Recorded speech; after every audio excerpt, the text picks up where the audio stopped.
একদিন সকালে কোণার্কের বারান্দায় বসে রবীন্দ্রনাথ লিখছেন। অল্প ঠান্ডা আছে, তাই গায়ে আছে একটি শাল, শালটি মহার্ঘ। এমন সময় এক ভিখারি রাস্তা দিয়ে যেতে যেতে উত্তরায়ণে ঢুকে পড়ে সোজা রবীন্দ্রনাথের সামনে। রবীন্দ্রনাথ একাগ্র চিত্তে লিখছিলেন। হঠাৎই মাথা তুলে লোকটিকে দেখে রবীন্দ্রনাথ তাকে জিজ্ঞেস করলেন কি প্রয়োজন তার কাছে। সে নমস্কার জানিয়ে বলল, বাবু একটা গরম জামা দেবেন। রবীন্দ্রনাথ মহাবিব্রত।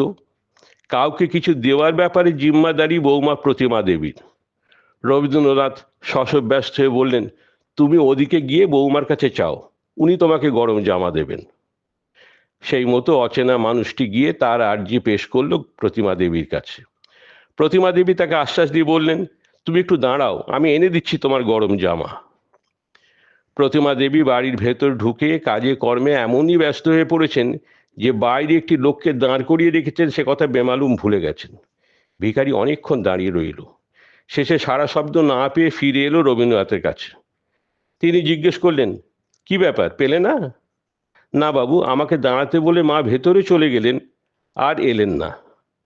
রবীন্দ্রনাথ সচকিত হয়ে একবার মাথা তুলে তাকালেন, তারপর গা থেকে শালটা খুলে লোকটির হাতে তুলে দিলেন। ভিখারি তাকিয়ে রইল বিস্ময় ভরা চোখে রবীন্দ্রনাথের দিকে। রবীন্দ্রনাথ আবার লেখার জগতে ডুবে গেলেন। কিন্তু মাঝে মাঝে তাঁর সাহচর্যে এসে তাঁর ছাত্রদের মধ্যেও দানবীর হওয়ার স্বাদ জাগত।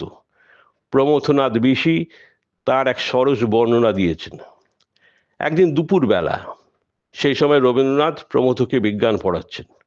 এক সাঁওতাল ভিখারি এসে হাজির। রবীন্দ্রনাথ তাঁর স্বভাবসিদ্ধ ভঙ্গিতে ব্যস্ত সমস্ত হয়ে বলে উঠলেন, দেখ তো, অর্থাৎ কাউকে ডেকে দেওয়া যাতে ভিখারিকে কিছু দেওয়া যায়। ছাত্র আশ্বাস দিলেন গুরুকে, বললেন, আমি দেখছি। রবীন্দ্রনাথের শোবার ঘরে ঢুকে প্রমথ দেখলেন বিছানা ঢাকা আছে মস্ত এক চাদরে। সেটা ভাঁজ করে নিয়ে এসে প্রমথনাথ ভিখারিকে দিয়ে দিলেন। রবীন্দ্রনাথ একবার আর চোখে দেখলেন ছাত্রর কীর্তি। প্রমথনাথের ভাষায় হয়তোবা ভাবিলেন আর কিছুদিন আমাকে পড়াইতে থাকিলে তাহার বাড়ি ঘর জমিদারি শুদ্ধ দান করিয়া বসিব।